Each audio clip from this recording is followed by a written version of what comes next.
মানুষের সময় ভালো যায় তখন দেখবে সব জায়গা থেকে ভালো সুখবর, ভালো সব কিছু আসে। ভালো সময়, ভালো অপরচুনিটি, ভালো চাকরি, ভালো বর, ভালো সংসার, সব কিছু।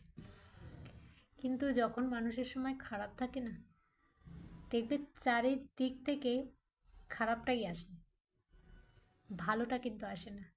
কেন জানো?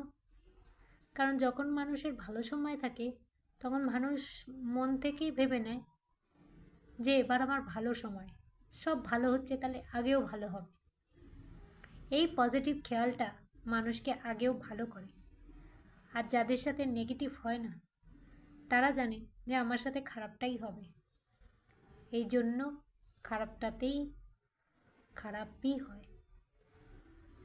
তো কখনো যদি খারাপ সিচুয়েশনও থাকে না, কখনো নিজেকে দুর্বল আর খারাপ কখনো ভাববে না। যত নিজেকে খারাপ ভাববে, যত দুর্বল ভাববে, তত কিন্তু তোমার খারাপটাই আসবে, ভালোটা কিন্তু আসবে না।